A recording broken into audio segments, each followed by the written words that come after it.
विनय को बचपन से ही दौड़ लगाने का बहुत शौक था। वो हमेशा से अपने देश के लिए दौड़ में गोल्ड मेडल लेकर आना चाहता था, लेकिन वो गरीब परिवार से था। उसके पास अच्छे जूते नहीं थे। पिताजी सुनिए ना, आपको मालूम है अगले महीने हमारे स्कूल में दौड़ की प्रतियोगिता है। आपको तो मालूम ही है ना कि मैं कितना अच्छा दौड़ता हूँ। हाँ बेटा, मुझे बहुत अच्छे से मालूम है। तुम एक बहुत ही होशियार बच्चे हो और हमारा नाम हर बार रोशन करते हो, और इस बार भी तुम ही अव्वल आओगे।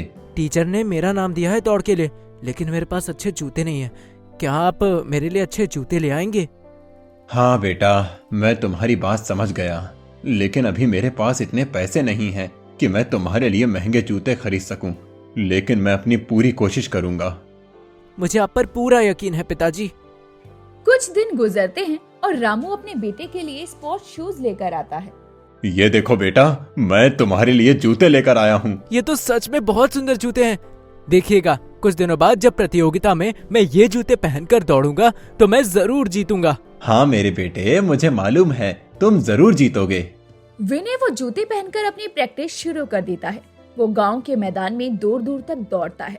इस प्रतियोगिता में वो दूसरे गांव के रमन के साथ में भाग ले रहा था, जो कि उसके विपरीत था।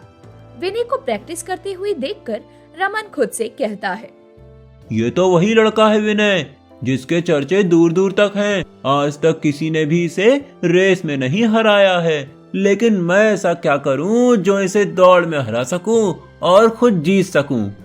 भाई अच्छा होगा तुम इस रेस से दूर हो जाओ, क्योंकि मुझको हराना आसान नहीं है।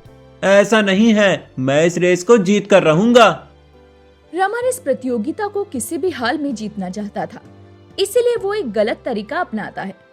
जब वो प्रतियोगिता की तैयारी कर रहा था, तभी रमन मुंह पर कपड़ा बांधकर और हाथ में डंडा लेकर विनय के पीछे लग जाता है और मौका देखकर विनय को उसके पैरों पर बहुत जोर जोर से डंडा मारता है, जिससे कि उसके पैर की हड्डी टूट जाती है और उसके जूते लेकर एक गंदे नाले में फेंक देता है।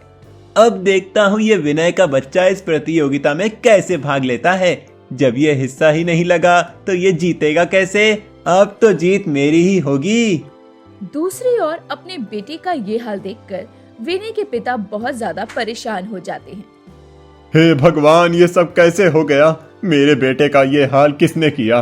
उसके कितने बड़े बड़े सपने थे। वो इस देश को जिताना चाहता था, लेकिन अब वो इस रेस में हिस्सा नहीं ले पाएगा। पिताजी आप चिंता मत कीजिए, मैं कैसे भी करके इस रेस में हिस्सा लूंगा और जीत के भी रहूंगा। विनय सही से चल भी नहीं पा रहा था। वो दो बैसाखियों के सहारे एक मंदिर में जाता है और मंदिर के बाहर बैठकर भगवान से प्रार्थना करता है।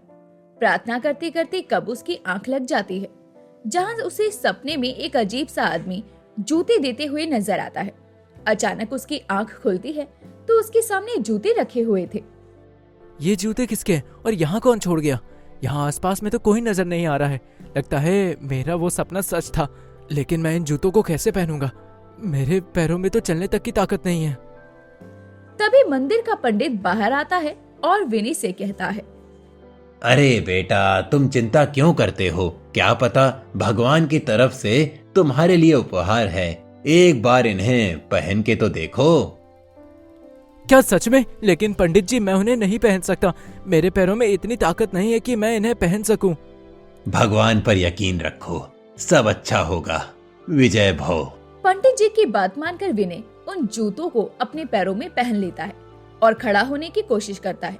जैसे ही वो उन जूतों को पहनकर खड़े होता है, वैसे ही उसके पैरों का दर्द एकदम खत्म हो जाता है। अरे वाह, ये तो कमाल हो गया। इन जूतों को पहनने के बाद मेरे पैरों का दर्द बिल्कुल गायब हो गया है। इतना कहकर विनय थोड़ा आगे चलने लगता है और चलने में भी उसे कोई परेशानी नहीं होती।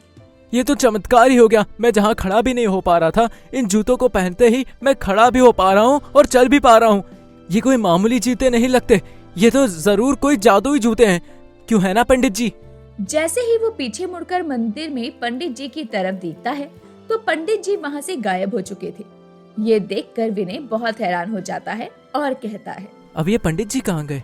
खैर जो भी हो, मुझे तो लगता है भगवान जी ने ही मेरी मदद के लिए ये जादुई जूते मुझे दिए हैं। अब मैं इन्हीं के जरिए रेस जीतूंगा।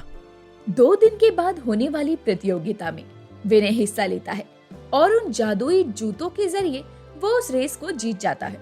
ये सब देखकर रमन बड़ा हैरान था, क्योंकि उसने तो विनय को दौड़ने लायक छोड़ा ही नहीं था। लेकिन फिर भी विनय इस रेस में हिस्सा लेकर जीत चुका था और ये रेस जीतने के बाद विनय ने अपने पिताजी का सपना और देश के लिए एक गोल्ड मेडल भी जीत लिया था।